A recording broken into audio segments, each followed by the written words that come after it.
Yo, what up, what up, what up? We're right here. My name is Alex Estrada. For those of you that don't know me, I'm the owner of Ambitious Edge. We got 2 locations in San Clemente, Mission Viejo, and then we're about to open up the 3rd one in San Diego. I got a special guest with me today. His name is Trey, my boy Trey.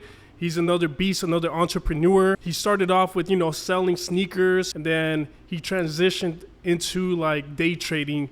So we're gonna drop some game, drop some bombs.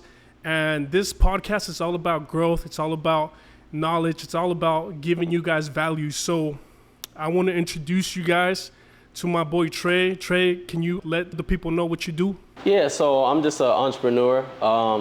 Just like every entrepreneur, you got to start somewhere. I was that guy at 18, 19 years old, pre-COVID, by the way, 2018, 2019, working a regular job, as you could say, as like a slave or whatever. And then COVID hit. It was like a time in my life where I was like, the shutdown happened. It was like mid-March, and I was just trying to figure out what am I gonna do. And that's when, like Alex said, I got into sneakers. That was like the foundation of everything for me. I do have a brother as well. He just turned 23, so me and him are business partners. He came up with that sneakers idea, and from there it just took off. And then I transitioned into online fitness coaching, which we can dive into in a bit later of the video, and the option trading as well as the day trader in the U.S. stock market. So Dope. So you started your sneaker hustle during COVID? Yes. Yeah, it was during COVID. Okay. There was nothing to do. As you know, everyone, at least in Cali, during mid-March, everyone was just locked up, and that's how it started, pretty much during COVID. So. Damn. Okay. I remember when COVID first happened, man. I had my shop already. I had opened this shop in 2018, and I always knew that as a business owner, I always had to have emergency backup, emergency money for anything. You got plumbing, electrical, tools. We got barber chairs, and everything always breaks down eventually. After normal wear and tear. So, I always had that in the back of my mind to save, and put it on the side for emergencies. So when COVID happened, man, it was a trip because I didn't know how long it was gonna last. I didn't know how bad it was. I didn't know if the news was just hyping it up. But the city, they started crashing down on us, and they started telling us that we had to close the shops, no matter what. There was no choice, no options. Like, I had to close down, and I had to keep paying my bills, and that was a crazy time for everybody. That was a crazy time for the world. But luckily for me, I had, funds saved up, and I was able to pay my rents, and we're still here. And not only that, what doesn't break you makes you stronger. So during COVID, I was able to open up my 2nd location in Mission Viejo, California. All right, so let's go, baby. All we do is, keep pushing, and you just never give up, and doors will start opening up. So are you still doing the sneaker thing, or like, how's that going? Yeah, I'm just doing it on a higher level. So when I first started, shout out to my pops, but I gotta call him out a little bit. When we first started, me and my brother, at the time, I'm gonna be 25 in August, so call it, I'm 25 right now. God willing, I turn 25. But at the time, I was 19, turning 20. This was right before summer during COVID 2020. And you didn't even ask my brother. I'd wake up early, like Sneakers app or like Foot Locker, they'll release one shoe. You gotta try to spam the button to try to get the shoe added to your cart. Everyone used to do that. If you used to hoop, you know that if you big sneakerhead, that's what you'd have to do to get that limited sneaker. Me and my brother would do it. My dad's always up early, hitting the gym at 4 a.m. This was before I started even training in the gym, because I used to play college basketball at the time. And he would just be laughing at me, saying, "Oh, what you gonna do with one shoe?" Because all I had was enough money at the time to buy one shoe. And that's how it started. And then I started selling one shoe, and up to this point, I'm selling anywhere from like $300 to $400 a month. But that took about four and a half years. Yeah, because like 4.5 years to get to that level. I had to build my credit up. I got Amex cards, Discover, and they're not credit cards. They're called charge cards. Meaning if I rack up 20K, that means I got to pay that off 30 days from the date I bought it. So it's stressful. Yeah, and that's a good investment too, because some of them, they might start off at 500 a pop, but I've seen some go for 10,000, 15,000 collectible ones. So those are expensive, man. But when I bought my first designer shoes, they were Gucci's. They were like $1,500, but they were red bottoms. They were dope red bottoms, and I fell in love with them, man. And ever since, it's just like, damn, like I started buying more designer. I started buying Gucci belts. I started buying backpacks, sunglasses, slides with designer stuff, even though they're so expensive, but it's like you're paying for quality. Because I remember having to switch belts every year because I used to break them. But once I bought my first Gucci belt, that's when I realized, like, man, they're not just charging for the name or the brand, but they're also charging for the quality, because I still have that belt and it still looks brand new after like 5 years. Same with my Louis backpack. That cost me like 4 racks. But the thing about Louis that I really love is their customer service, man. If you have something and it tears, something like an imperfection or something, bro, you can always take it back and they'll fix it, repair it. If they can't fix it, then they'll give you credit for the same price that you purchased that item. I like Gucci, but I really mess with Louis Vuitton more. And in San Diego, man, we're super tapped in with the Louis Vuitton down in Fashion Valley Mall. That's like the upscale mall in San Diego. Shout out to Gigi. She always greets me and like the boys when I'm down with Mike Barron and Trey Toner and John Pena. And these fools are dropping $15,000 on a suit, $1,500 on shoes every other week. They're dropping, and they've actually been invited to private Louis Vuitton events. So their customer service is next level. And there's a lot of haters, man. What do you think about the haters that look down on people that wear designer things or things that cost a lot of money? Bro, it's funny how you say that. I've had to cut off some people that I even grew up with or even family friends, because For real? For real. Because when you ain't got nothing, they ain't nothing for someone to hate. What they gonna hate on for? They're your friend. But as soon as you make it, right? Even if it's a childhood friend, let's say you make it, okay, now they got something to hate on. So now it's gonna be a test if they really gonna hate on you, or they gonna support you, or they're gonna try to like even ask you questions so they can get on your level or just be like right behind you while you building up. But yeah, I can't stand negative people. I can't stand it. Doubters. Hanging out with doubters, bro. You know what I'm saying? Like, yeah, I even got family members that just doubt. If I tell them, they ask me what you got going on or whatever, and I tell them, they'll just start trying to change the subject real quick because they thought they was gonna hear a different answer, that, oh, it's like, nah, go. But as soon as they hear, oh, like it's going good, I'm making this, I'm making that, or I'm selling this amount of shoes, 300, oh, they try to talk about something else because they can't, and like their little peanut mind, not to like get like rude or anything, they can't understand or they can't just grasp like, damn, like I'm really talking to someone that's actually doing that. Well, I can't even think of doing that, so I just want to change the subject. And they might not be thinking that exactly in their mind, but their ego is controlling that, and so that's why they'll just move on to something else. But I can't stand negative people. You know what I mean? I don't like doubters, because then they put that doubt in your mind. Then you start thinking, damn, can I really do this, or really, can I actually hit that number I want to hit? Because he's telling me. That's why it's only good to hang out with positive people or successful people that have more money than you, or just are financially doing just as good as you, or just forget about finances just in general. Positive people that can uplift you spiritually too.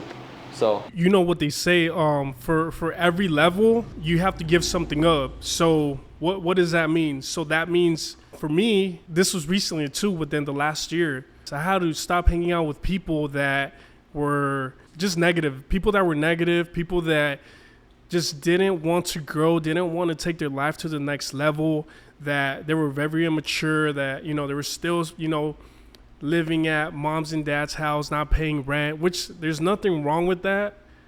But if you're talking all that like you're really living that life and you're really not, like, stop it, like humble down and, like put in the work. And if you don't want to elevate to the next level and take care of your business, like, bro, like, stay away from me. So I stopped talking to people. I actually had to let people go from my barbershop that we were really close in high school, man. They were my high school friends and they were there from the beginning, bro. But I just can't allow myself to have that negativity on me because it's contagious, you know.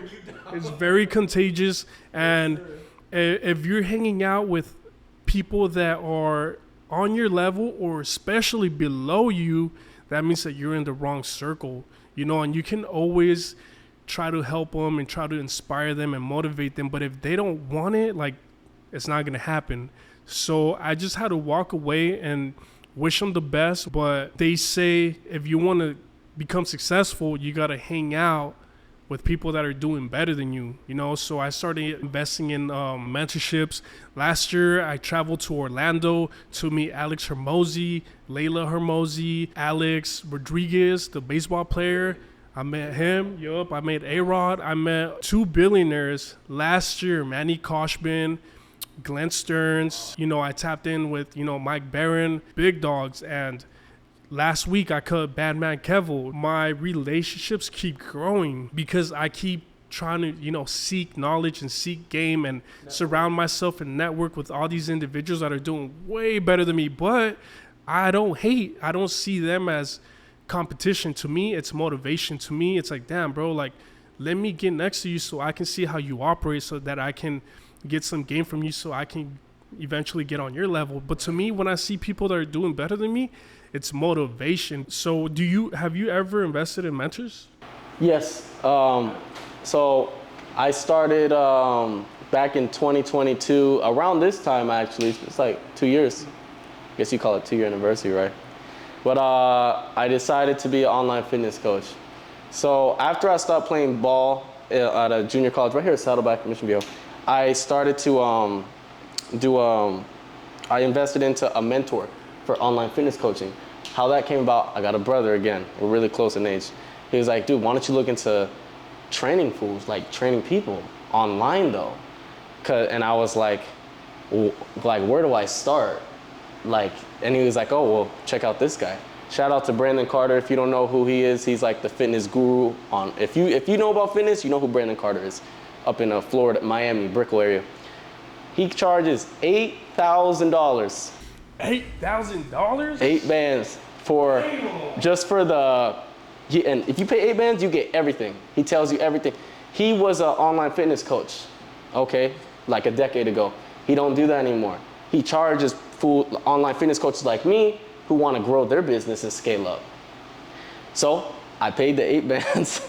It hurt at the time. It hurt a little bit. You know, this was like 2 years ago. Okay, so I had some liquid capital, but 8 bands for the average person. A lot of people don't even have $1,000 to their name. Okay, so 8,000 at the time hurt a little bit. I took the risk though, because entrepreneurship is all about risk management. You know, I'm betting on myself to see, okay, for my specific situation, I'm betting $8,000 on myself that I'm gonna make it out, that I can make this a 6-figure business, okay, or even 7, okay? At the time, I just wanted to make even like $100,000 in a year off this would be successful, and I have. So that was a risk that I took. I don't work with him anymore in terms of like, that was a one-time type of payment, and he fought, and like him and like his workers up in Miami, we just do Zoom calls and he'll just work with me. And if I had any questions, he'll answer them. And there was this, it was just like an ebook though. And I get to flip through all of it and just study how to, you know, Instagram marketing, how to pull more clients, what to post, what should I be wearing when I post, how to expose my physique a little bit better, angles, how to take just all the like Instagram savvy stuff to get more clients. Not paying for Instagram ads, just little things like that. And if you do, how to find like your right niche. So yeah, I did once with that. Everybody's scared to invest. Everybody's scared to drop a bag, but they don't understand that you got to pay to play, baby. So at the gym, who gets more pussy? The guys that are jacked up or the guys that have money? The guys who are jacked up. At the gym. At the gym. Yo, you hear that, boys? Hey, if you out of shape and you got a cute girl and she going to the gym and you at home, homie, hey, you better check her phone if she talking to her personal trainer, baby. Yes, sir. Hey, that's another thing. If you got a girl and she got a personal trainer, just know That's just not the right thing, bro. If your girl says she want a personal trainer, you better get in shape and be her trainer. If you got a girl, do not let her get a personal trainer, bro. If you out of shape, even if you in shape, because if you in shape, you training her. Cut her off. Cut her off. That's it. That's raps, bro. She for the streets. Just let that go. You already know what's going on behind closed doors. So. Do you like dating toxic girls? I have. I'm not a. I would like to say no. You know, no. I don't like to come out of my crib seeing my windshield of my Tesla shattered. I don't like to see that. I'm good off that. I'm gonna have to say, what about you? Man, there's pros and cons with dating a toxica. You know, there's usually, man, toxicas are very pretty girls, man, very pretty women, but usually, man, they're the most insecure. You know, they're the most insecure, and they're always thinking that you're checking somebody else out, or that you're talking to girls at the gym, or that you're DMing this other bitch on Instagram. It's always the cute ones, man, that are the worst, but they're always the best in bed. They have, you know, they have the best sex. They like to get choked. They like to get their hair pulled. They like to get spanked, but they for the streets, man. They for the streets. Leave them in the streets. Have you ever dated a chola? Yeah, a couple times. It's just like twice, two different ones. I'm not a fan of it. It just kind of happened. It just kind of happened, really, because I'm not a cholito. No soy un cholo. No, yeah. Nah, but there's some cute cholas, though. There's some very cute cholas. The bad ones. Anaheim, Santa Ana, San Diego. Hey, we see you. Hey, Oceanside, we see you, baby. Have you ever had a bad experience with a chola? Because I have. I dated a chola, and she was from Anaheim, and she was banged out. She had tattoos on her forehead, and she had a face tab, bro. But she was bad. She was super thick. But I almost died that night, man. I almost died, and so we went to Dave & Buster's in Anaheim, and I had to use the restroom. As I'm washing my hands, there's like two fools that walk in with the girl in the men's restroom. I'm like, what the, whoa, what's going on? So one of the guys pulls out a strap, boom, and then he points it at the guy, and then they start arguing and shit. And I'm like, what the? And I'm like right next to him. I'm like thinking like, yo, should I just crack this fool? Or I didn't even know what to do, because they were right next to me, and I was like, man, either one, I could crack this fool, drop him and take his thing, or just let it be and stay out of it. Yeah, the guy had the gun to his head. The girl pulled him off. They ended up leaving, bro. But that was the night I hung out with that chola, bro. I think that was a sign for me not to date any more cholas, 'cause that was all bad, bro. She was fun, but that was the last time I ever hit her up. Yeah, I've messed with a couple, like two, bad as fuck, super bad, like just like crazy, like blow up Barbie doll, but hood edition. Hood edition meaning Latina as hell, but like, I mean Latina, but in this case cholas. They're more Chicana.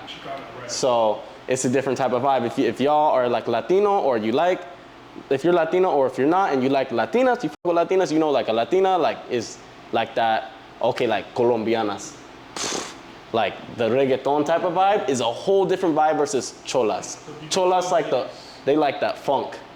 Yep. Oh yeah, especially out here in Orange County, it's all about the funk. Yes, sir. Yes, sir. In North OC. So I've messed with a couple, but they're nothing but trouble. None of them ended well. Hey, but you know what's the worst part about dating a chola? The baby daddy drama, bro. They all got a baby daddy. I don't care if they 18, 19. It's all bad because you know they banged out too. Yes, all bad. Yes, sir. All bad. But you know, when you're young and dumb, you don't care about that. You just want to, you know, you just want to get your pee-pee wet, and you know, that's what you want to do. But nah, man, you know, we're wiser now, so we gotta pick and choose who we want to take out, you know. But yeah, bro. So what is something that nobody knows about you? Okay, only a few people know. Really, people don't know, but I'm a musician. So I've been playing drums since I was 2 years old. Believe it or not, on pots and pans. So I'm a drummer. Okay, of course, I have a little section on my Instagram, but it's very subtle. Only people that really look at it and you observe it, you'll see that I play drums. But my setup today is just crazy. It's like a 15-piece drum set. But at the time, I was playing on like 3 pots and pans. I actually remember too. 2 years old, believe it or not, I actually remember. My father, quick background on me. So my father's Panamanian, Colombian, and Jamaican. So my family is Jamaican from St. Mary's. So it's close to where Bob Marley's from, Kingston, Jamaica. St. Mary's is right there. So I'm actually Black, Hispanic, and my mom is Caribbean white. Her family's from Trinidad. So we're Caribbean babies over here. Okay. So, so that's how that started. My father was a musician. He played with Bob Marley's bass and drum player. He played with Bob Marley's what? Bob Marley's bass player and drum player. So he had a couple of them. Yeah, 2 of them died, and then he had another bass and drum as well that he'd interchanged. 2 of them passed away. Shout out to Family Man. Condolences go out to his son and his family. He just died, which his Family Man is the original bass player for Bob. You got a couple other cats too, like Fully Fullwood and Santa Davis up in Los Angeles that play with great artists. My dad happened to make a record with them back in '99. You made a record with them? Right in Hollywood. Bob Marley? Bob Marley's guys. What? Yes, sir. Damn, and I gotta get your dad's autograph. Yeah. That's what's up. Yeah, so my dad's toured and played with a bunch of like Jamaican legends. Because if you see him, he's got long dreadlocks dragging on the floor. He's been growing on for like 30-something years now. That's dope, man. That's So that's how playing the drums started. Yeah. So I do play with my father, and I play with my brother. My brother's a keyboard player. He's a musician on the piano. Guy just shreds it. He plays the bass too. Yeah. So, but when we play live, we'll hire a bass man. He'll just do that. Like he'll have like 4 keyboards all at once, like a box. Looks like a wizard going like this. My dad's we have a Bob Marley tribute band. So my dad acts as Bob, gets lead, rhythm and lead, and the lead singer, and then I'm the drummer. Okay, and we have like horns, we have 2 backup singers, we got a bass man, we got like a conga player, the whole deal. And I have a couple people a part of the team that help with like promoting and stuff like that as well. So one thing that people don't know about me is that I like to go in the street and tag on walls. Shh, keep it down. Nah. Jokes aside, that was in high school. Yeah. I got popped for it. I did community service, probation. Yeah, I did. Yup. I did all that, bro. Back in the streets when I was actually living in San Bernardino. I lived in the hood. Yeah, I was living in the Dino. I jumped around, bro. Every year, bro, it was a different city. So Colton, I almost lived there. I have family in Colton. They were staying in Southside Colton, and then they moved to Eastside Colton. I lived in Redlands. I lived in Loma Linda. Pretty much lived at my aunt's house. I had a lot of the cousins right there. So, and then I had family in San Bernardino. But that was in high school, man. We'll say that for another day. But one thing that people don't know about me, I mean, I'll throw it out there on my social media here and there, but I like to read, man. I do a lot of self-development. I do a lot of, I listen to Audible's podcast. I read a lot of books. I read a lot of books on self-development, business, anything that has to do with, growth. As a person, man, you always have to keep expanding your knowledge. You always have to keep growing and learning, because if you're not learning, man, you're staying stagnant. Are you happy with the money that you're making? If you are, just keep doing what you're doing. But even then, 10 years from now, the dollar is going to devalue, and then you're going to start making less money than you're making today because of the inflation. So you always, no matter what, have to keep growing and expanding your mind, because your self-development dictates how much you're going to make. I dive deep into self-development. So what you got? You got any questions? Anything you want to say, G? About you specifically? Anything. You told me, okay, so when you opened up this shop at San Clemente, you were 25? How much capital did you need to like open it up, like to get the chairs, the deposit, like first month's rent? I don't know if I don't know if it's like an apartment deal, like the lease and all that. How much money did you end up spending to get all this equipment? And did you finance it, or like how did that work? A loan? Yeah, that's a good question. So I had money saved up, money that I had worked for. I got into the barbering game to become a business owner, not to be cutting hair for the rest of my life. I always wanted to become a CEO. I always wanted to become an entrepreneur. One of the people I looked up to growing up was like Dr. Dre, 50 Cent. All these fools are like big hustlers. So I wanted to be like them. The investment, with all the chairs, the furniture, electrical, contractors, city licenses, that was like a good 6 figures, bro. Like these chairs, bro, these chairs weigh like 200 pounds. Yeah, they're super big, they're comfortable, but these chairs, they cost about 3,500 each. 3,500. I made it back, bro. I made it back quick. I made it back, and not only that, I made more. And I'm a big risk taker, man. This was a big risk. Nobody in my family was ever a business owner, so I was the first one to become that person in my family. And then not only that, man, I opened up my second one too. And the second one is twice as big as this one. The tile on the other one alone was a pretty penny, man. The tile alone, it's porcelain tile, was like $12,000 alone. I put up my own money, but I'm also good at negotiating deals and lease terms because I studied and I learned, and I've hired mentors. Yeah, man. So that's how I did it, bro. Just hard work, dedication, and we're here. If you guys have any questions, comment below. You can follow me on my personal page, the Alexander Estrada, on Instagram, YouTube, and TikTok. And you can also follow the Barbershops page at Ambitious Edge. And you can follow my boy Trey. What's your Instagram? What's your handles? Trey.fit9, like number 9.